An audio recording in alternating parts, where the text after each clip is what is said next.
안녕하세요. 워런 버핏처럼 매일 신문을 박준모와 함께 읽으면서 투자의 고수가 됩시다. 웜의 신박 오늘 7월 15일 화요일 순서 시작하도록 하겠습니다. 오늘도 먼저 댓글 좀 빠르게 읽고 시작하도록 하겠습니다. 아침에 또 외부 일정이 있어가지고요.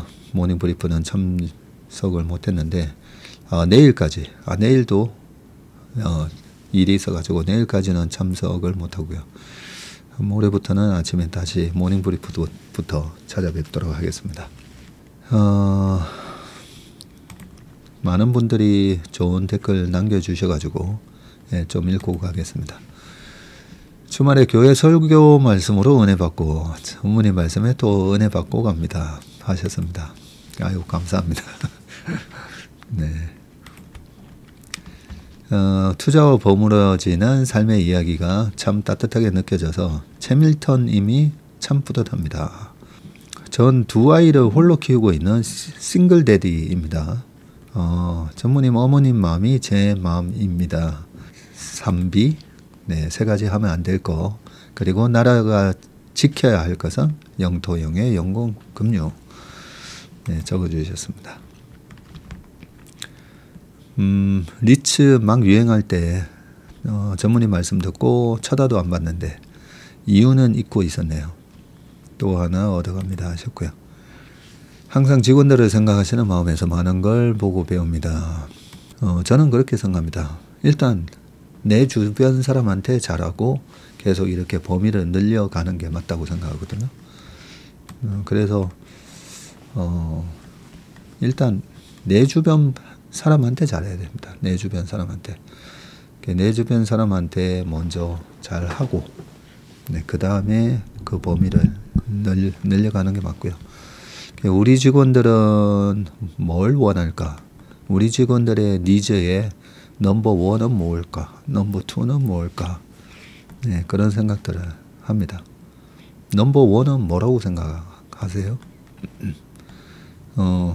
제가 우리 오우석 대리랑도 거의 뭐 두 띠 동갑 정도 차이가 나고 그럼 그 나이 때 뭐가 가장 큰 니즈였을까 보면 경제적 니즈 아니겠습니까? 그죠? 일단은 저는 이 경제적 니즈라고 생각하고요. 그래서 이 채슬리에서 이렇게 열심히 하면 다른 어떤 회사보다도 이 경제적인 부분이 해결될 수 있다. 그 믿음을 줘야 된다고 생각합니다. 그런데 그렇게 하다 보면 또 다른 회사랑 다를 바가 없을 수가 있거든요. 오로지 이제 돈 벌기 위해서. 그런데 지금은 그렇게 열심히 경제적 자유를 이루기 전까지는 열심히 어느 분야에 있었던 거죠. 우리가 종사하고 있는 그 업에서 결국은 돈 벌려고 하는 거잖아요. 처음에. 의식주를 해결해야 되니까. 그런데 그 의식주가 해결되고 난 그 다음 단계가 뭔지에 대한 그 비전도 제시를 해줘야 된다라고 생각합니다. 그래서 그 다음 단계가 저희는 아무튼 우리 업계에서 최고의 자산운용사가 되는 게 그게 당연한 제 1차 목표이고요. 근데 두 번째 목표가 그러면서 저희가 추구하는 게 이 자본주의가 참 냉혹하지 않습니까? 그죠? 왜냐하면 돈을 벌어야 되는데 돈 벌기도 힘들고 돈을 열심히 일해서 벌고 저축을 해놨더니 이 인플레이션이라는 날강도 때문에 그 번 돈을 지키기도 힘들어요. 거기다가 보통 정년이 55세에서 60세 정도인데 저희 업계는 훨씬 더 빨라요. 50세 되면 80%가 없어집니다. 그러다 보니까 노후 평균 수명은 늘어났는데 이 3, 40년을 또 어떻게 살아야 되지? 그러고 보니까 돈이 부족하잖아요. 그래서 계속 이래 돈에 시달리게 되고 그래서 제가 돈을 버는 첫 번째 목적은 돈이 없으면 불편하니까요. 그죠? 자본주의. 왜냐하면 우리가 자본주의에 살고 있기 때문에.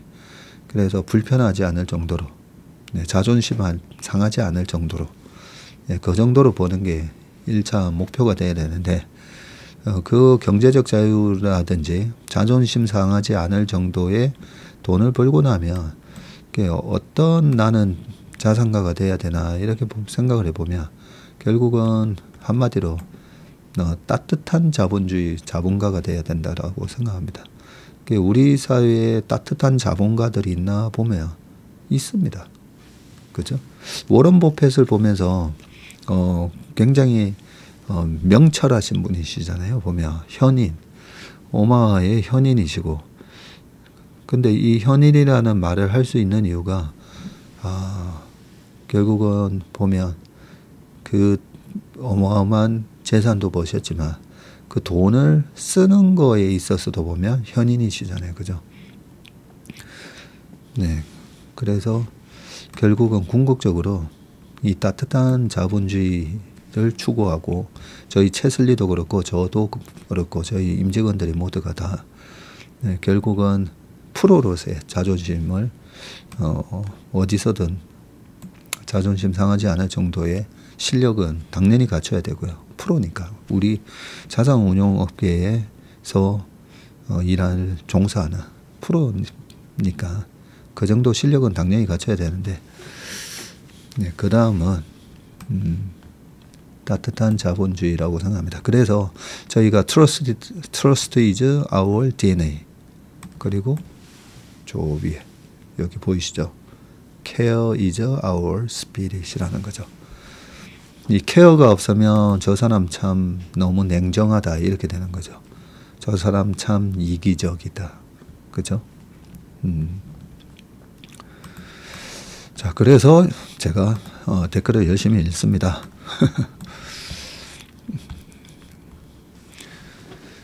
괄호 없는 화이팅입니다. 네, 감사합니다. 복은 검소함에서 나온다. 공감이 갑니다. 아버지께서 늘 감사하라고 하셨답니다. 어제 내린 비로 흙에서 윤기가 납니다. 때마다 내리는 비로 곡식이 커가듯 네, 매일 들려주시는 말씀으로 저의 주식 창고에도 조금씩 플러스가 되어갑니다. 아유, 좋은 표현이시네요. 그러니까 촉촉히 내리는 그런 단비 같은 그런 웜의 심박이 될 수 있도록 계속 노력하겠습니다. 네. 어두운 밤 바다 위에 수많은 배를 지휘하며 어두울수록 빛을 내며 역량을 발휘하는 등대 같은 투자자의 등대지기가 저희 채슬리가 되겠습니다. 고맙습니다. 저도 식사할 때 반찬 포함 차려진 건 싹 다 먹는 습관이 있습니다. 그래서 그런지 유익한 채슬리 모닝 브리프와 웜의 심박 안 빼먹고 보려고 꼭꼭 노력합니다. 네. 손목 파스는 격렬한 축구의 후유증이신가 봅니다. 아, 이것도 보셨군요. 네. 토요일 아침에 골키퍼 한 번, 그 다음에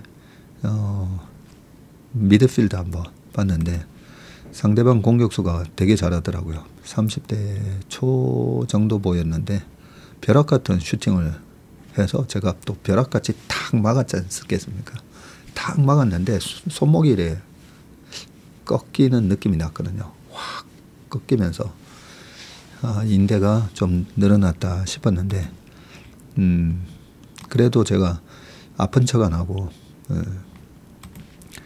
근데 나중에 보니까 손목이 좀 아프더라고요. 예능보다 재밌는 웜의 심박. 아유, 재밌게 봐주셔서 감사합니다. 하루 3시간 이상 공부하는 시간은 내기가 쉽지 않네요. 그래도 최선을 다하고 있습니다. 네, 너무 무리는 안 하셔도 됩니다. 그냥 이렇게 같이 어떨 때는 1시간, 어떨 때는 3시간. 그래도 매일 1시간 정도는 꾸준히 보시는 게 중요합니다. 저도 양가 부모님 검소하게 사신 복을 제가 받았나 봅니다. 하셨습니다.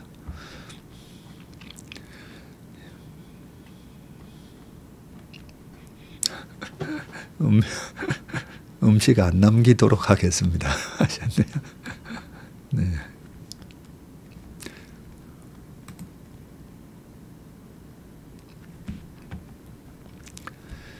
모닝 브리프도 잘 들었고요. 또 배웁니다. 해주셨고요. 목소리가 많이 잠기시네요. 너무 과로하지 마세요. 네, 고맙습니다.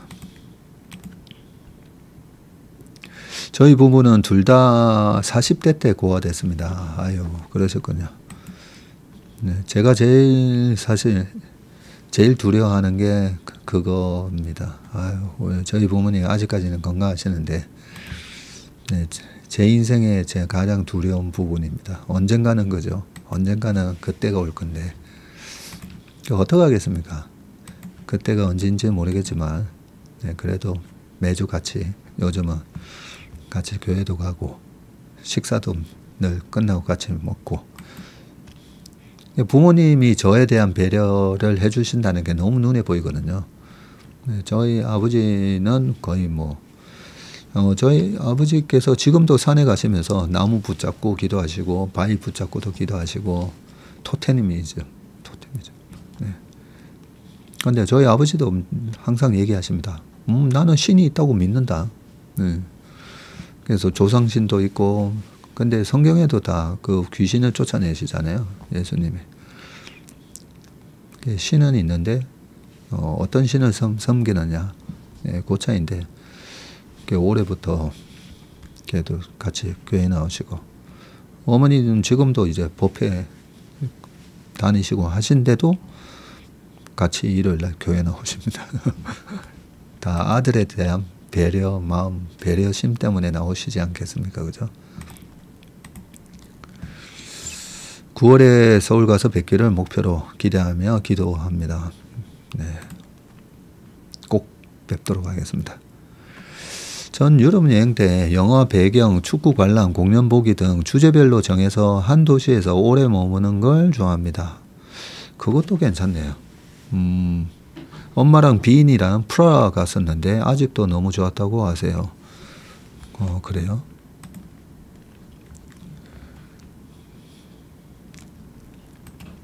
팔자는 본인이 만드는 거. 내가 지금 하는 생각과 행동이 미래의 내 팔자. 네.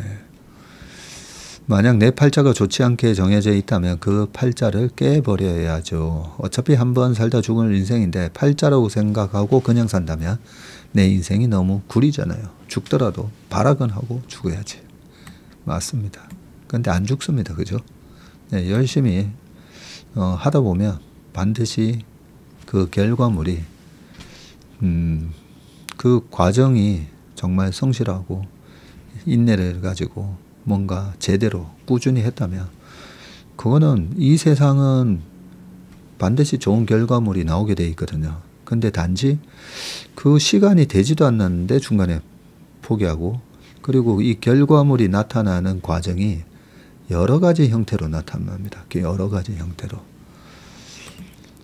그래서 아마 제가 다음에 새롭게 하소서 이렇게 나가게 되면 저번에 간증하지 못한 게 있었는데 지나고 보면 우리 삶에 무슨 안 좋은 일들 있잖아요. 그래서 삼재가 들어왔나 봐. 왜 시험 본 거 다 안 되고 하는 게 왜 잘 안 되지. 그게 때가 있는 거잖아요. 때가. 그 때가 있는 건데 제가 코로나 딱 그때 2월 5일 날 발등뼈 축구하다가 발등뼈 3개 부러졌거든요. 그리고 2018년 10월 1일 날 축구하다가 그때 내측 인대가 부분 파열되고 그랬었는데 항상 부상이 있고 나서 시장이 크게 하락을 했더라고요. 그래서 제 뒤통수를 딱 때리면서 야, 네가 지금 축구하고 있을 때가 아니야. 큰 위기가 오니까 거기 대비해야지. 근데 워낙 이제 나가 노는 걸 좋아하다 보니까 그러니까 얘를 갖다가 나가 못 놀게 발등뼈 어느 정도 3개 골절시키고 내측 인대도 일부 부분 파열 그 정도로 딱 해서 그 위기에 대응하게끔 해주셨구나. 그런 걸 이제 나중에 알게 되겠더라고요. 나중에. 그래서 그러셨구나. 그러니까 우리가 인생에 살아가면서 어떤 나한테 왜 이런 일이 생겼지 지나고 보면 그래서 우리 전인권 선생님이 그런 말씀 하셨지 않습니까? 뭐라고 하셨죠? 그런 의미가 있죠. 네. 다 그런 의미가 지나가 보면 다 그런 의미가 있습니다. 전무님 덕분에 30년 전 혼자 유럽 배낭여행 하던 순간이 아련히 떠오르네요. 남부 유럽을 잠깐만요. 30년 전에 제가 갔을 때가 35년 전이니까 제 배낭여행하고 한 5년 뒤에 가셨군요.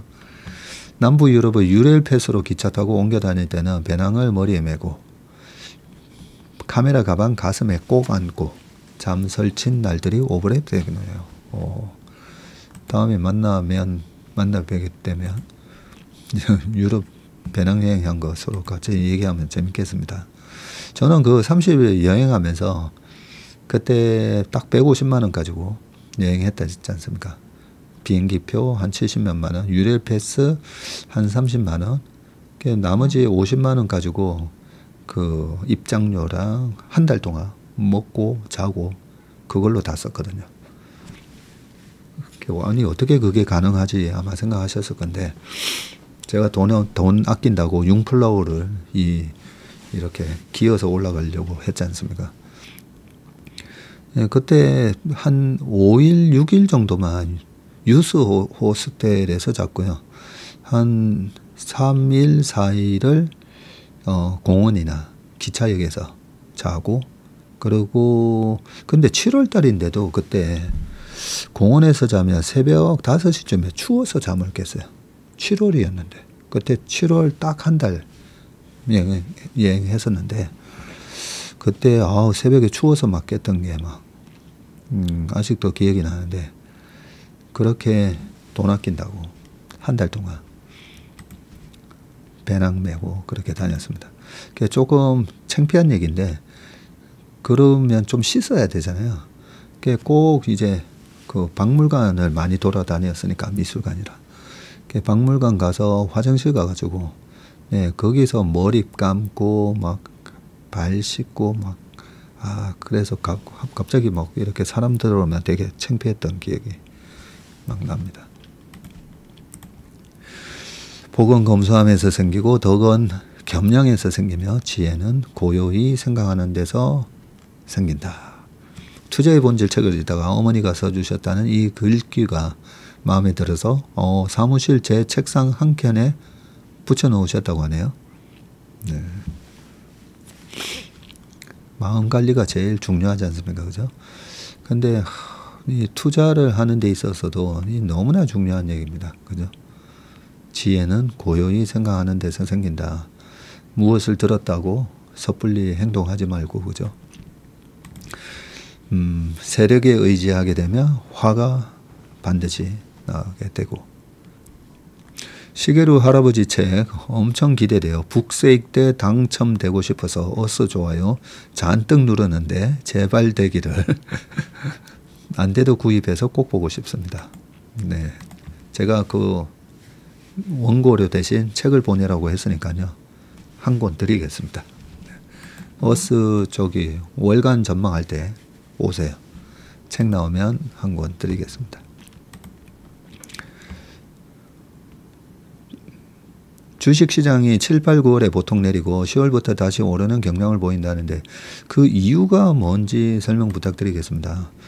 항상 그런 건 아니지만 그 100년 미국 역사에 보면 나스닥이 1928년 이후로 유일하게 마이너스 평균 수익률이 마이너스 나는 달이 9월 달입니다. 보통 이렇게 블랙만데이나 이런 것들은 10월 달에 있었는데 10월에도 이제 큰 이슈들이 좀 많기는 했었는데요.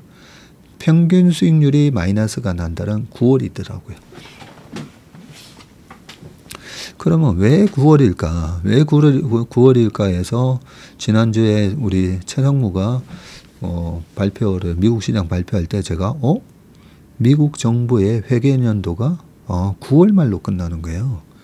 아, 그러면 9월 조정의 이유가 어느 정도 될 수도 있겠다. 네, 그런 생각을 했습니다.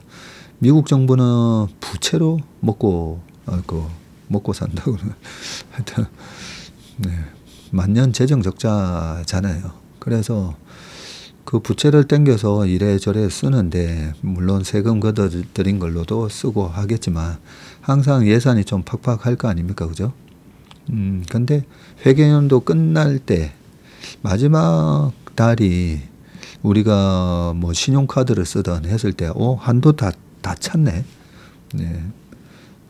저도 이제 법인카드를 쓰는데 보면, 어떨 때 보면, 한 일주일 남겨놨는데, 한도가 다 찼네. 뭐 이럴 때가 있거든요. 그러면 마지막 한 주에는 어떻게 하겠습니까? 이 밥 먹는 것도 좀 저거 해야 되고. 그래서 9월이 미국 정부의 돈을 푸는 게 긴축으로 확 바뀌기 때문이 아닐까. 8, 9월 달 되면. 보통 7월은 괜찮습니다. 7월까지는 이번에 월간 전망에도 해놨지만 7월까지는 이번에 어닝 시즌도 시작되고 그죠? 그래서 어닝 시즌이 끝나는 게 8월 초면 이제 끝나잖아요. 8월 중순 정도면 다 끝나고. 그랬을 때 물론 이제 기업들마다 회계연도가 다르긴 하지만 대부분이 끝나고 나면 8월 말부터 9월이 또 어닝 시즌 공백기.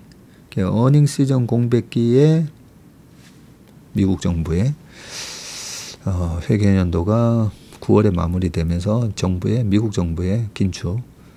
그 다음에 스포츠 빅 이벤트 중에 올림픽이 요때 열리지 않나요? 옛날에 중국의 북경 올림픽이 2008년 8월 8일 저녁 8시에 시작했거든요. 그런 거 보면 스포츠 이벤트 기간 동안에는 올림픽 봐야지 뭐. 이런저런 게 좀 맞물려서 그런 게 아닌가 하고, 또 하나는 그 6월 말자로 보통 북클로징을 하고 헤지펀드들이 보통 7, 8월 달에 또 휴가 많이 가잖아요. 이런저런 게 아무튼 많이 좀 맞물리면서 그런 게 아닌가. 저는 그렇게 생각합니다. 식사 습관처럼 주식도 마음 깨끗하게 배우겠습니다 하셨고요. 누구나 부자를 좋아하고 되고도 싶어하지요. 전 부자 역시 준비된 부자가 많은 나라가 되는 게 중요하다고 생각합니다. 책임과 의무, 자본주의의 꽃은 도네이션이라고 어디선가 본 것 같은데 저도 거기에 100% 동의하고 그렇게 살려고 노력하는데 전무님 생각도 비슷한 것 같아 더 공감이 가고 같은 곳을 보는 것 같아 참 행복합니다 하셨습니다. 네. 하여튼 우리 채밀턴 분들은 그죠? 주식으로도 돈 잘 버는 그런 실력자, 그리고 금융무사, 전 세계 미국 시장이든 중국 시장이든 일본 시장이든 아니면 나중에 인도 시장, 베트남 시장 이런 데 가서도 돈을 금융으로 투자로 딱딱 버는 그런 금융무사이지만 마음만은 순배. 우리 롬멜 장군님이 말씀하셨던 칼과 방패에는 피로 물들어도 마음만은 순백인 게 진정한 기사다. 우리는 그런 기사도의 정신을 가진 금융무사가 다 되시길 기원하겠습니다. 머니올라, 지성건 감독님 머니올라 보셨군요. 데몬 헌터서 정말 재밌게 봤는데 초5 딸이랑 2번이나 보셨군요. 영화 덕분에 국립중앙박물관 굿즈들도 불티나게 팔리고 있다고 하더라고요. 하셨습니다. 영상 감사드립니다. 모다구리 처음 듣는 단어 공부도 감사합니다. 아이고, 네. 우리 또 밝히 닿는 대로님이 아주 친절하게 또 대댓글을 달아주셨네요. 모다구리는 경상도에서 사용하는 용어로 폭력배나 불황배의 문매나 패싸움을 의미하는 다구리에서 유래된 언어로 요즘 쓰일 때는 문매나 몰매로 부릅니다 라고 하셨습니다. 아유, 그랬더니 또 자세한 설명 감사드립니다. 또 댓글 달아주셨네요. 우리 채밀턴 분들이 참 다들 보면 위트가 있고 이런 여유가 있으시다, 그죠? 인턴은 아닌데 매일 아침 방송과 함께 듣고 있는 아줌마입니다. 조금씩 공부하고 있는데 참 어렵네요. 열심히 하려 하는데 쉽지 않네요. 당연합니다. 처음에는 쉽지 않지만 계속 하다 보면 괜찮아질 겁니다. 9월 초요. 요즘은 9월 말까지 덥습니다. 그러게요. 요즘은 9월 말까지 덥기도 합니다. 한국 음식을 너무 잘 먹는 제 미국인 남편은 저희 엄마에게 자주 고맙다는 소리 듣네요. 식당 가서도 제가 양이 적은데 남기는 음식 반찬까지 싹싹 먹고 추가하겠냐고 하면 보통 그러지는 않더라고요. 인사 잘하고 맛있게 잘 먹으니 식당에서도 인기가 좋답니다. 그러니까요. 예, 우리가 그런 말이 있잖아요. 이 깨작깨작 먹으면 야, 복 나간다고. 그래서 이 참 맛있게 잘 먹는 거 그 자체도 보면 이래저래 좋은 것 같습니다. 최상무님께서 왜 코스피 200을 늘리셨는지 이해하는 요즘입니다. 우리 월배당 300만원님 그걸 이해하시니까 그죠? 거의 중고수 되셨어요, 그죠? 멍따 주식들이 막 올라오잖아요. 막.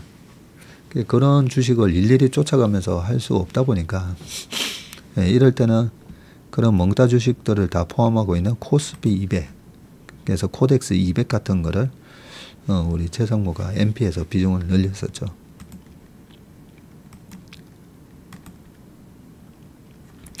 리츠는 비록 사람들의 무관심 속에 있지만 여전히 제 갈 길을 잘 가고 있네요. 분배금도 쏠쏠하고. 종목 선택을 잘 하신 것 같습니다. 그죠? 네. 작년에 보름 동안 이탈리아만 돌았는데 포지타노 추천드리고 로마 밀라도도 좋지만 포지타노가 굉장히 아름답나 봅니다. 하루 자고 다음날 포지타노에서 배 타고 아말피 가서 놀고 다시 배 타고 살레르노 가서 밤기차 탔는데 밤기차는 타지 마세요 라고 하셨네요. 전무님께서 신문을 읽고 고르실 때 어떤 기준이나 방법, 노하우가 있으신지요 하셨네요. 일단은 신문에서도 오랫동안 제가 신문을 봤지 않습니까? 정치 전부 패스입니다. 정치 다 패스고 제가 저는 이 헤드라인보다는 뒤에서부터 좀 읽는 이상한 습관이 있어가지고 제일 뒤에서부터 이래 보다 보면 그런 솔솔한 인문학 관련된 이런 얘기들은 오히려 뒷장에 많습니다. 이 첫 장은 정치 사회, 그죠? 네, 그런 자극적인 것들이 좀 많이 있는 반면에 저 뒤에서부터 이래 보면 좀 우리 삶의 이야기들이 많이 담겨져 있거든요. 뒤에서부터 이렇게 칼럼이나 이런 거 보는 거 되게 좋아합니다. 근데 우리 워메신박 볼 때는 일단은 쭉 보면서 투자에 있어서 세상의 변화, 소비 패턴의 변화, 정책의 변화, 뭐 여러 가지 있잖아요. 그래서 변화 사냥꾼, 제가 늘 우리 직원들한테 얘기하는 게 변화 사냥꾼이 돼야 된다고. 그래서 투자에 있어서 이 고정관념이나 우리가 선입관이 많은데, 세상이 지금 이렇게 변하고 있나? 그리고 나이가 들다 보면 뭐 신기술, 어떤 그런 테크놀로지나 뭐 이런 거가 나오면 외면하고 싶잖아요. 근데 억지로 읽어야죠. 주식 투자하면 그런 거 반드시 억지로 읽어야 됩니다. 그래서 그런 거 읽다 보면 이 정치사나 스포츠까지 못 갑니다. 스포츠는 요즘은 그냥 유튜브로 제가 좋아하는 축구 영상만 좀 보고요. 그렇습니다. 그래서 이 한 9개, 10개 정도를 기사를 뽑고 나서 그 중에서도 한 3, 4개를 지워야 되거든요. 우선순위를 보고 이거는 꼭 우리 채밀턴 분들이 아셔야 될 건데 하는 그런 내용으로 그렇게 전환해서 합니다. 일전에 말씀하신 환율 1390원 내면 미장 좀 정리하고 국장으로 넘어갈까 싶은데요. 지금 1380원 언저리 막 이래 올라오고 있더라고요. 다다음 주 정도 되지 않을까 싶어서 네, 다다음 주 정도 되지 않을까 싶습니다. 질문이 있는데 너무 주린이의 질문이라 부끄러운 마음에 걱정이 되는데, 가지고 있는 어떤 종목이 계속 상승 중이고 상승할 것 같은데 조정을 받는 중이라면 그냥 버티는 게 나은지 일부 매도하고 현금을 가지고 있는 게 나은지 고민입니다 하셨는데, 뭐 우리가 한 번씩 보다 보면 이번에 팔란티어처럼 이거는 10배 나는 거고 이거는 뭐 나중에 시총이 얼마 되고 이런 게 이렇게 느껴질 때는 그냥 계속 들고 가면 되는데, 내가 이 기업에 대해서 밸류에이션이 안 되면 그러면 트레이더가 돼야 되거든요. 밸류에이션이 안 되면 철저하게 트레이더가 돼야 되죠. 좋은 트레이더는 이번에 뭐 세익스피어 지표처럼 볼린저 밴드 돌파할 때 사서 그 추세가 진행될까지 끌고 가다가 그 추세가 이제 딱 깨지는 조짐이 나올 때가 있습니다. 보통은 이제 뭐 바로 이렇게는 안 빠진다 했잖아요. 개별 종목 조그만 거 아니면. 항상 보면 오른쪽 어깨 만들고 왔다 갔다 빠지게 되는데, 저 같은 경우에는 이제 올라오는 어깨에서 이렇게 팔아버리는 거 좋아하는데, 선수들은 이제 떨어지는 어깨에 끝났네 하면 확 팔아버립니다. 그래서 갈 때까지 가보고 끝났네라고 느꼈을 때 딱 팔고 나오면 되는데, 그게 어렵죠. 이게 끝난 건지 일시조정인지. 네, 그래서 저희가 인턴십에서도 이런저런 거 뭐 하고 그 영역까지 가기 위해서 많이 고민을 하는 거 아니겠습니까? 부끄러운 질문이라고 하셨는데 굉장히 중요한 질문을 하셨습니다. 자, 시간이 많이 지났는데 기사 빨리 읽어보도록 하겠습니다. 자, 첫 번째 기사는요. 인재 뺏기고 기술 밀리고 잘 나가던 오픈 AI의 위기라고 되어 있는데, 자, MSY 동맹이 독이 됐나라는데 약간 심각한 표정이다, 그죠? 자, 챗GPT로 인공지능의 대중화 시대를 연 오픈 AI가 잇따른 악재 때문에 흔들리고 있는데, 최대 주주인 마이크로소프트와의 갈등이 격화하는 가운데 핵심 인재 유출과 AI 스타트업 인수, 무산, 오픈소스 모델 출시 연기 등이 이어지면서 기술 조직, 전략 전반에 균열이 생기게 아니냐는 분석이 제기된다고 합니다.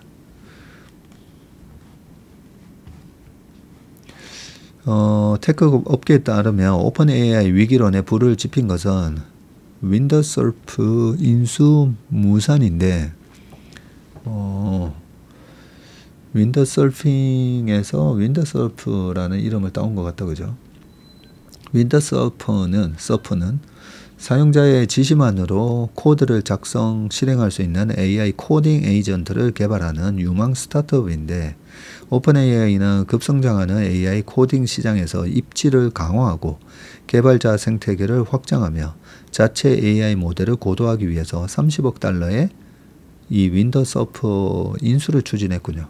오픈 AI는 지난 5월 윈더서프와 인수 의향서를 체결했지만 독점 협상 기간 내에 거래를 마무리하지 못했답니다. 이 틈에 구글이 24억 달러를 들여서 윈더서프 CEO와 엔지니어들을 영입해버렸군요.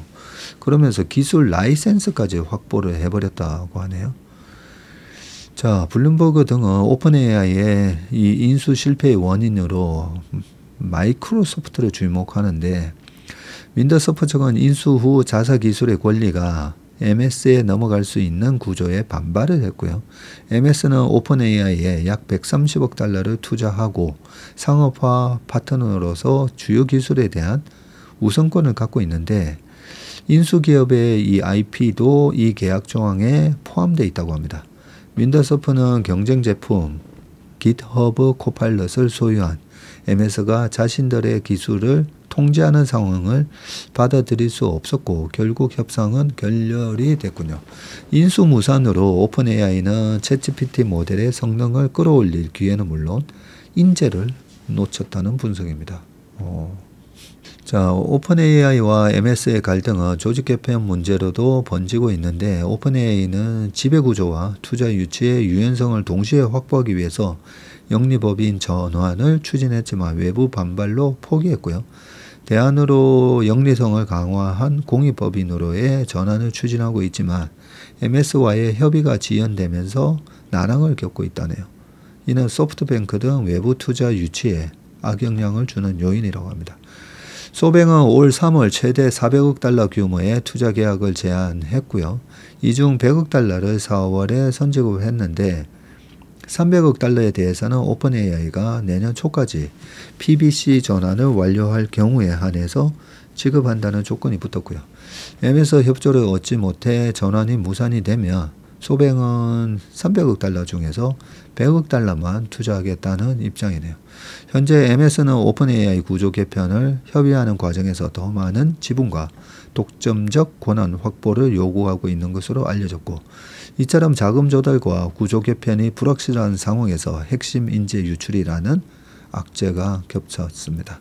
메타는 최근 한 달 사이에 오픈 AI 출신 핵심 개발자 12명을 고액 보상 조건으로 영입을 했죠.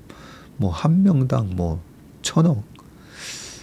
경영진은 직원들의 보상을 정비하는 등 대안 마련에 나서고 있지만 연구개발 역량과 직원 사기가 상당히 저하될 수 있다고 우려를 하고 있습니다. 기술 경쟁도 부담인데 구글은 AI 모델 제미나이를 통해서 챗GPT-4와 유사하거나 이를 일부 능가하는 성능을 보여주고 있고요. 특히 텍스트와 이미지를 입력하면 영상과 오디오를 생성하는 이 BO3는 오픈 AI의 소라와 비교했을 때 영상 품질과 제작 편의성 측면에서 훨씬 앞선다는 평가를 받고 있다고 합니다. 반면 오픈 AI는 이달로 예정됐던 오픈소스 AI 모델 출시를 안정성을 이유로 무기한 연기했습니다.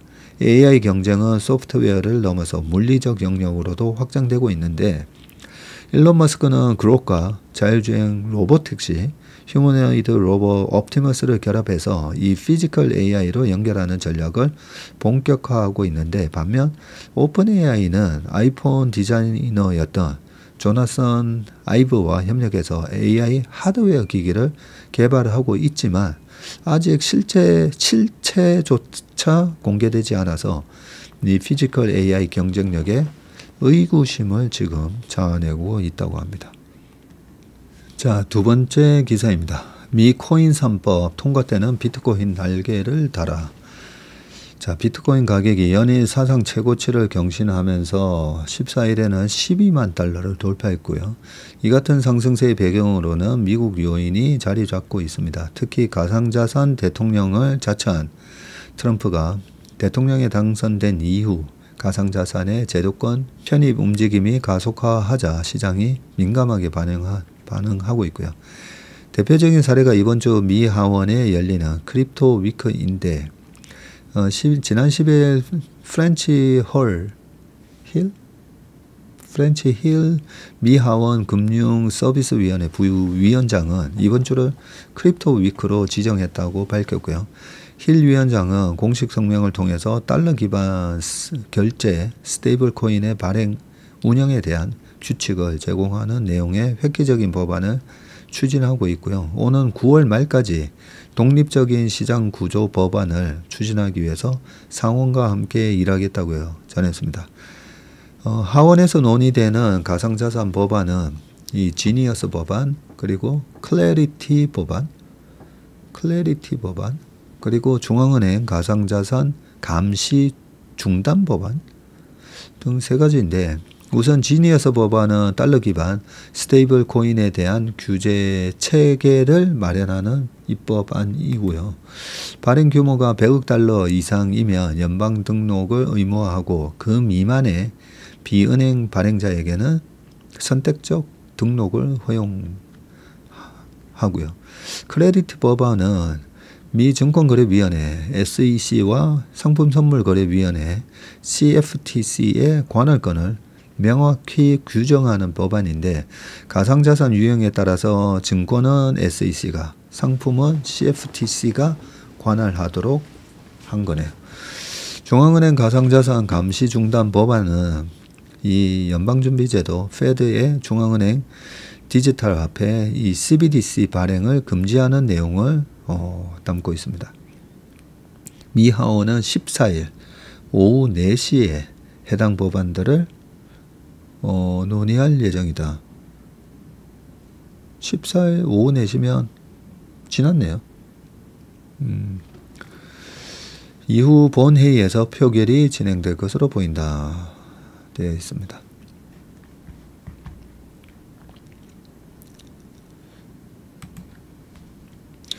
나중에 코인 얘기는 올 연말 정도에 내년 시장은 내년 특히 하반기에는 코인도 저는 또 반토막 난다고 생각하고 있기 때문에 그 얘기는 올 연말이나 내년 초에 다시 한번 말씀드리겠습니다.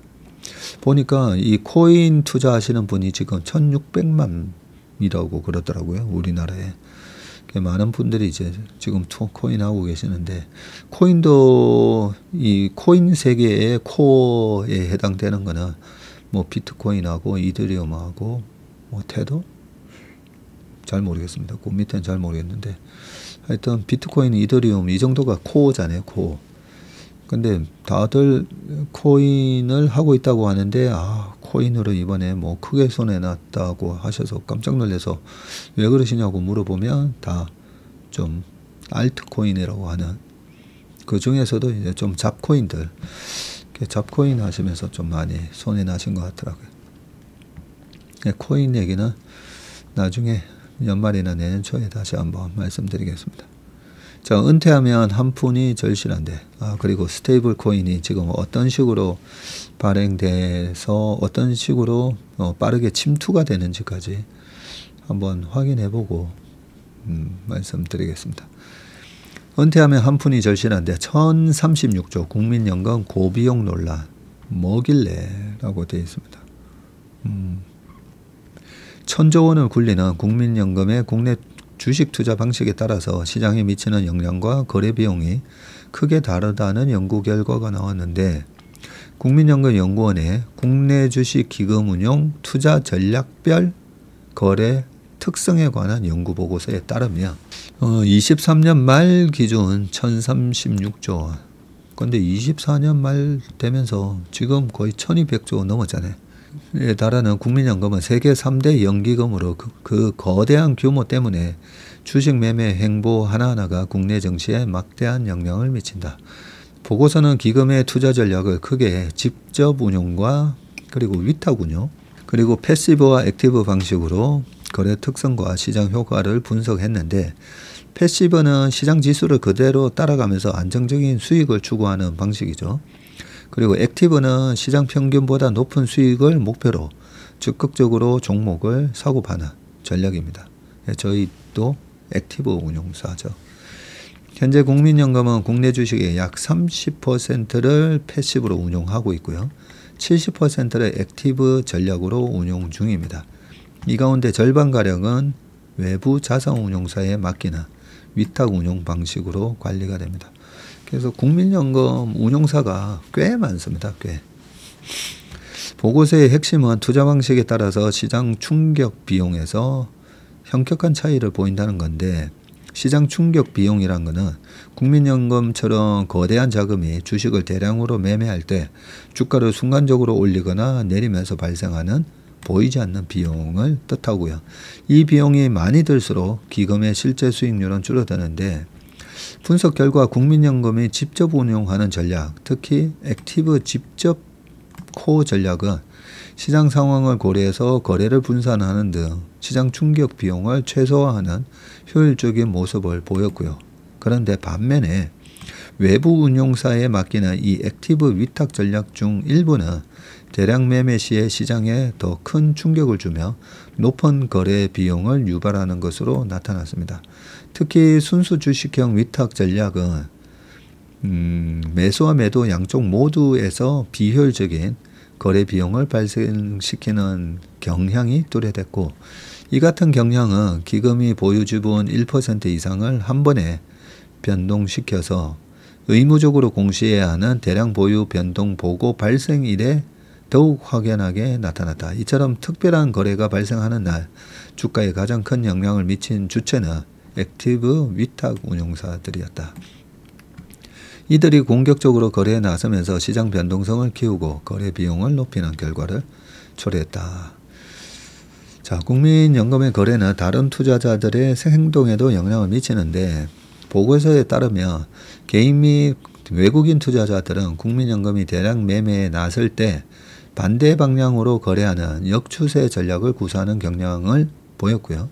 이는 막대한 국민연금의 움직임을 예측해서 단기 차익을 얻으려는 시도로 시장의 단기 변동성을 부추기는 요인이 될 수 있다. 보고서는 결론적으로 국민연금의 국내 주식 비중이 점차 축소되는 상황에서 시장 충격을 최소화하고 거래 비용을 절감하는 운용 전략의 고도화가 시급하다고 지적했고요. 이어서 특히 상대적으로 높은 비용을 유발하는 위탁 운용 부문에 대한 성과 평가와 관리 체계를 개선하고 장기적으로 기금 수익성을 높일 수 있는 집중 운용 부문의 역할 강화를 모색할 필요가 있다. 네. 저도 국민연금 자금을 운용을 했었고요. 제가 우리 업계에 저희 자산운용사나 이렇게 투자자문사에 근무한 사람을 저는 프로 출신이라고 생각합니다. 스포츠로 따지면. 그리고 국대 출신은 뭘까? 우리가 펀드 매니저들 뽑아서 해외, 영국, 미국 이렇게 펀드 매니저들하고 월드컵 하거나 뭐 그러지는 않잖아요. 그래서 우리는 누가 국대 출신이 누구를 국대 출신이라 할 수 있을까 생각하다가 제가 내린 결론은 국민연금 펀드를 운용한 매니저는 국대 출신이다 라는 생각이 드는 거예요. 운용사에서도 국민연금 펀드는 아무나한테 맡기지는 않거든요. 그래서 각 운용사에서 이렇게 위탁받았다 하잖아요. 우리나라 지금 국민연금에서 한 150조 정도 국내 주식을 운용하는데 그 중에서 아까도 나와 있지만 한 30% 패시브로 하고 70%를 액티브 전략으로 운용하고 있는데 자, 여기서 일부를 거의 절반을 저희 같은 운용사한테 위탁을 했다고 보면 돼요. 위탁을 했다고 보면 되는데 그래서 그 어떤 운용사는 어떤 주식을 사기도 하고 어떤 운용사는 팔기도 하고 하면서 한 운용사가 뭐 70조 이렇게 매매하지 않습니다. 그래서 여기 적혀 있는 것처럼 뭐 외부 위탁 운용사가 시장에 있어서 큰 충격을 준다. 큰 충격을 줄 것 같으면 그런 매매를 좀 자제하겠죠. 아무래도. 지금 한 운용사가 뭐 3조, 국민연금 3조 운용하는 회사도 있고요. 근데 그 운용사 평가에 따라서 한 1조 운용하다가 자금 회수되면서 주식 다 팔아. 언제까지 다 팔아고 이렇게 연락이 와요. 그러면 야, 이 몇천억을 다 팔라고. 그래서 뭐 그 중에서는 보면 그 중단. 자, 지금 운용하고 있는 1,500억 중단하세요. 그리고 언제 회수해 갑니다. 그러고 나서 회수해 가서 새로운 운용사한테 주거나 아니면 그 직접 운용팀에서 그 주식을 또 팔기도 하고요. 이러면서 조그만 종목들에 대해서는 확실히 변동성을 야기시킵니다. 그런데 큰 주식은 어차피 이 주식은 우리도 들고 가는 게 낫겠네 하면서 그냥 팔지 않고 가져가는 경우도 있고요. 다른 운용사로 줬는데 다른 운용사에서 봤을 때 요런 주식은 10종목은 우리도 어차피 사야 되니까 그대로 가져가고 요즘 이런 주식들 계속 성과가 안 좋은데 이거는 다 팔아버리자. 그러면 이제 팔면서 그런 주식 때문에 이 운용사가 성과가 안 난 거잖아요. 그런데 그 자금이 회수되면서 잘하는 운용사로 넘어왔을 때 왜 이런 주식을 갖고 있지 하면서 또 팔아버립니다.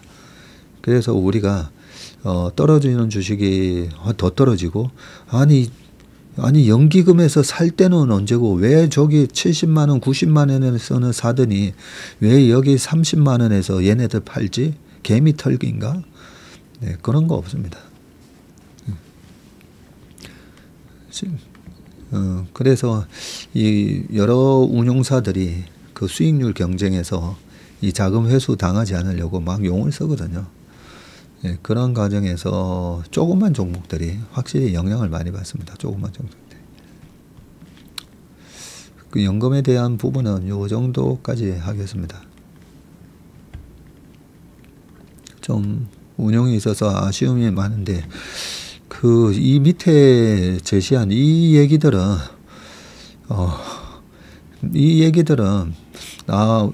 오를 때 좀 오르는 주식 좀 사고 떨어질 때 떨어지는 주식은 좀 줄이고 뭐 이런 얘기나 사실 비슷한 얘기예요. 사실 운용 전략의 고도화가 거래 비용을 절감하는. 네.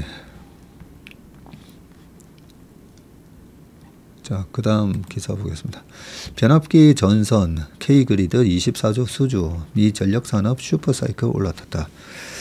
변압기 주식이 작년에 그죠? 굉장히 재작년부터 굉장히 좋았다가 또 좀 꺾이다가 최근에 또 막 올라오고 있습니다. 효성중공업은 2019년 일본 미쓰비시가 사업 축소로 생산을 멈췄던 미국 테네시주 멤피스 변압기 공장을 인수해서 2020년부터 다시 가동했고요. 이후 현재까지 설비 투자에 약 1억 5천만 달러를 쏟아부으며 미국을 대표하는 초고압 변압기 공장으로 키워냈군요. 잘하셨네. 연면적이 32,500 스퀘어미터에 달하는 공장에는 직원 한 10,000평 된다 그죠? 10,000평. 공장에는 직원 400명 이상이 일을 하고 있고 한국 주재원은 10명 내외로 나머지는 모두 현지 채용 인력이군요. 현지 직원들이 한국 기업이 아닌 미국 기업으로 자연스럽게 받아들일 정도라고 합니다. 공장에서 만난 직원 브라이언트 데이비스 씨는 이제 전력은 미국에서 쿨한 산업이 됐다면서 대학생과 직업학교 학생들이 견학을 오고 이런 곳에서 일하고 싶다는 반응도 쏟아지는데 예전에는 상상도 못했던 변화라고 말을 했습니다.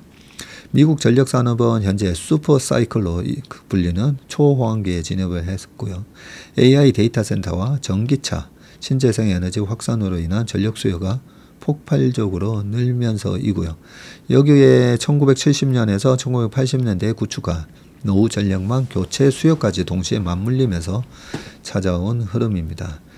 이 때문에 조현준 효성 회장이 직접 지휘한 효성중공업의 6년여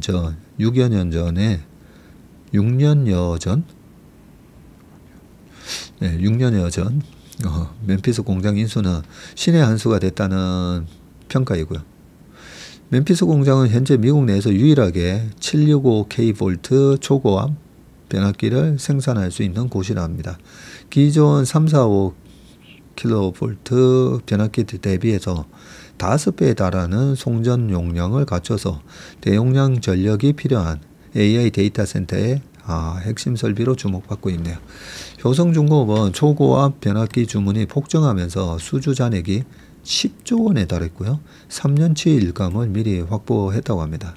제이슨 닐 효성 하이코 미국 현지 법인장은 데이터 센터의 전력 수요가 급증하면서 기존의 345 송전망에서 765로 업그레이드가 이루어지고 있다면서 XAI와 최근 대규모 수주 계약을 체결했고 구글, 아마존 같은 빅테크들과 AI 데이터 센터 관련 협상을 꾸준히 진행하고 있다네요.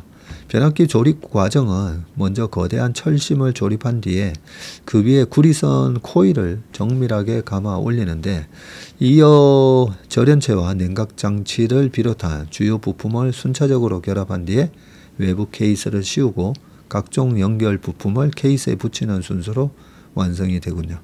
효성중공업이 만드는 이 초고압 변압기가 귀한 몸이 된 것은 무엇보다 높은 안정성 덕분인데 조립을 마친 변압기는 낙뢰나 지진 같은 극한 상황을 가정한 내구성 테스트까지 거치군요. 효성중공업이 2001년 미국 시장에 본격 진출했는데 현지 공장을 세우기 전까지는 한국에서 생산한 제품을 미국에 수출하는 방식으로 사업을 전개했고 주요 고객사들은 효성 제품은 설치 후 수십 년을 써도 문제없이 안정적으로 운영된다는 좋은 평가를 내리고 있군요. 킴벌리 맥그레스 생산팀장은 변압기는 30년에서 40년 이상 써도 고장이 없어야 하기 때문에 자동화가 어렵고 사람이 직접 해야 하는 섬세한 작업이 많다면서 보통 30가지가 넘는 시험을 거쳐서 제품이 출하되는데 미국 기업들이 효성중공업을 계약 1순위로 꼽는 것은 무엇보다 제품이 고장 없이 안전하다는 신뢰를 얻었기 때문이다. 다양한 요구사항을 철저하게 적용하는 커스터마이징 전략도 까다로운 입맛을 만족시켰는데 효성은 미국 시장에서 무엇보다 고객의 목소리를 중요하게 생각하고 있고 프로젝트별로 고객이 원하는 전압부터 용량, 설치 환경, 부하 특성까지 세부 사양을 반영해서 맞춤형 설계를 진행한다고 설명했습니다. 미국 현지 생산 거점을 보유하며 고관세 물류비 부담을 줄이고 미국 정부의 전력 인프라스트럭처 투자 정책에 발빠르게 호응할 수 있다는 전략적 강점도 있다네요. 회사는 올해 전력 변압기 생산 규모를 50% 늘리고 직원 123명을 추가로 채용하기 위한 $5천만 수준의 확장 계획도 발표했군요. 공장 증설을 통해서 GE, 지멘스를 포함한 글로벌 강자들과의 경쟁에서 우위를 확보하고 2027년 북미 시장 점유율 1위로 도약하겠다는 목표다. 그러니까 이 경쟁사들이 이런 회사다, 그죠? GE하고 지멘스. 근데 27년이면 1위 하겠다. 그리고 이렇게 인수해놨기 때문에 트럼프의 관세에 영향을 안 받는다. 뭐 이런 내용들이 행간에도 또 있습니다, 그죠? 자, 원화값 떨어져도 거침없는 코스피. 코스피 46개월 만에 지금 3,200 돌파했습니다. 자, 달러당 원화값에 큰 영향을 받았던 코스피의 내성이 달라졌다. 일반적으로 원화가 강세를 보이면 환차익에 대한 기대감이 외국 자금 유입을 부추기면서 증시가 우상향하고, 그죠? 반대의 경우에는 환순실 우려로 외국인 투자자가 이탈하면서 증시가 하방 압력을 받는데 지난달부터 다른 흐름이 나타나고 있다. 달러당 원화값이 박스권에 머무르는 상황에서도 국내 증시가 정부의 부양책에 힘입어서 솟구치고 있다. 자, 3,202로 어제 마감을 했고요. 지난 6월부터 이날까지 18.7% 상승을 했고요. 코스피는 21년 9월 6일 요때 3,200 이후 처음으로 3,200선 위에서 장을 마쳤습니다. 지난 6월부터 달러당 원화값은 1,380원에서 1,381원, 1.1원 떨어지는 데 그쳤고요. 이때 원화값의 주간 종가는 1,380원에서 1,350원대 사이를 맴돌면서 박스권에 머물렀지만 코스피는 504.36포인트 치솟았고 코스닥도 65포인트 올랐습니다. 신정부가 출범하기 전까지는 원화값 추이와 대표 지수의 움직임이 유사한 흐름을 나타냈고 달러당 원화값이 1,400원대에서 1,300원대 후반으로 이 강세를 보이던 지난 5월에는 코스피도 동반 상승했습니다. 지난 5월 초 종가 기준으로 1,405원이었던 달러당 원화값은 월말 1,380원까지 25원 올랐고요. 25원 이제 원화 값이 올랐고요. 이 지난 5월 2일 종가 2,559를 기록한 뒤 같은 달 30일에 2,700 정도에 도달하면서 5.39%의 상승을 기록했습니다. 트럼프발 상호 관세 여파로 코스피가 2,465에서 2,293까지 떨어졌던 4월 4일에서 9일 달러당 원화값도 1,484원까지 이렇게 환율이 치솟았었죠. 이번 탈동조화 현상은 환율이 골디락스를 유지하면서 국내 증시가 그 영향권에서 벗어났기 때문이라는 분석도 나오는데 달러 급락을 이끌었던 관세를 향한 우려가 완화된 상황에서 달러 약세 요인인 미국의 기준금리 인하 기대감과 재정 리스크가 줄다리기를 하면서 환율이 중립적인 수준에서 버티고 있다는 것이다. 주요 6개국 통화 대비 달러 가치를 보여주는 달러 인덱스는 미국의 공격적인 관세 정책으로 지난 4월 100선 밑으로 떨어진 지 최근 97선을 하고 있다. 덕분에 이사회 충실 의무 확대 등 신정부가 추진하는 자본시장 개선책들이 원동력이 돼서 국내 증시가 환율의 변동성과는 무관하게 오를 수 있고, 한편 제자리 걸음 중인 환율과는 반대로 호조세인 증시는 다가올 경제 불확실성을 반영하지 못하고 있다는 시각도 있는데, 실제로 FN 가이드에 따르면 컨센서스 추정기관 3곳 이상의 실적 추정치를 제시한 코스피 코스닥 상장사의 영업이익은 이날 기준 269조 5,867억 원으로 지난달 초 대비해서 1.7% 감소했다. 네. 이익 추정치는 감소하는데 주가가 올랐으니까 좀 위험한 부분도 있다. 이런 얘기를 해주셨다, 그죠? 네. 네, 마지막 기사 좀 보겠습니다. 삼성전기 AI 서버에 올인, 일반 서버 대비 10배 이상 MLCC 탑재라고 되어 있어요. 무라타와 치열한 경제, 고부가 전장용 MLCC도 공략. 자, 전기가 급변하는 전자산업 환경에 맞춰서 고성장이 예상되는 AI 서버와 전장용 시장에 집중하고 있는데, MLCC 적층 세라믹 커패시티, 멀티레이어 세라믹 커패시터, 이 MLCC가 스마트폰 등 기존 IT 시장에서 AI 서버, 그리고 EV 첨단 운전자 지원 시스템 ADAS, 자율주행 등 미래산업 분야에서의 역할이 확대되고 있다고 하는데, 개발을 총괄하는 이민곤 상무는 고성능화와 고집접화가 요구되는 AI 서버에는 이 소형 고용량 고온 MLCC가 요구된다면서, 최근 AI 서버에는 일반 서버 대비 약 10배 이상의 MLCC가 탑재된다고 합니다. MLCC는 전기를 이래 저장했다가 반도체 CPU나 AP, GPU 등 능동 부품에 안정적으로 공급해서 반도체가 원활한 동작을 돕는 핵심 부품인데, 전자제품 안에서 신호 간섭을 제거해서 전자제품의 성능과 안정성을 높이고요. MLCC는 최신 스마트폰에 1000개 이상이 들어가고 전기차에는 수만 개가 들어갈 만큼 전자산업에서는 없어서는 안 될 필수 부품입니다. 하지만 스마트폰 시장이 정체되면서 MLCC 사업도 정체되는 모습을 보였고요. 이에 따라 전기도 서버와 전장용으로 포트폴리오를 지금 확대하고 있습니다. 글로벌 AI 서버 시장은 2024년에 이 1,429억 달러, 약 한 200조였는데 2030년 되면 1,150조 원으로 엄청 커집니다. 일반적으로 서버용 MLCC는 IT MLCC와 사용 환경이 달라서 높은 수준의 온습도 신뢰성과 내구성을 필요로 하고요.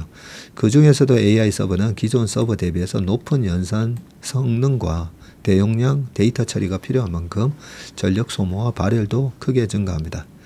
AI 서버의 경우 GPU 가까이에 부착되어야 하는데 MLCC의 실장 면적은 제한적이기 때문에 소형 초고용량의 MLCC가 필요하다면서 AI 서버는 GPU 모듈에 여러 개를 실장한 기판을 쌓는 구조로 설계되어 있어서 고온 환경에 사용할 수 있는 MLCC가 필수적이라고 합니다. 현재 삼성전기의 AI 서버 시장에서 MLCC 점유율은 40% 수준으로 일본 무라타와 치열한 경쟁 중입니다. 네.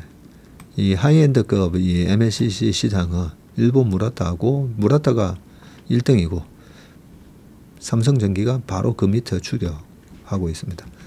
전장용 MLCC도 전기가 적극적으로 공략하는 분야이고요. 전장용 MLCC는 IT용과 역할은 비슷하지만 사람의 생명과 밀접하게 연관되어 있기 때문에 높은 수준의 신뢰성과 내구성을 필요로 하고 있습니다. 전장용 MLCC는 IT 제품 대비 개발 기간도 한 3배 정도 길게 소요되고 가격도 3배 이상 비싼 고부가 가치 제품입니다. 특히 자율주행 기술의 핵심인 이 ADAS는 고도의 전자 제어가 필요해서 고성능 MLCC 수요가 지속적으로 증가하고 있습니다. 전기는 21년에는 아마 ADAS용 MLCC 2종을 개발했고 22년에는 자동차 파워트레인용 3종을 개발했고 24년에는 16V급 세계 최고 용량의 ADAS용 MLCC 2종과 2000V 고전압에 견딜 수 있는 전기차용 MLCC 2025년에는 라이다용 MLCC 세계 최초품 개발 등을 선보이면서 시장에서 경쟁력을 강화하고 있네요. 전기는 1988년부터 MLCC 사업을 시작했고 16년에는 산업 전장용 MLCC를 생산하기 시작했고 현재는 국내 수원과 부산 사업장은 연구개발 및 신기종 및 원료 생산을 하고 있고 중국 텐진과 필리핀 생산법인을 대량 양산 기지로 운영하고 있다라고 되어 있습니다. 오늘 웜의 신박은 여기까지 하겠습니다. 긴 내용 들어주셔서 감사하고요. 오늘 하루도 행복하고 따뜻한 그런 하루 되시길 바라겠습니다. 고맙습니다.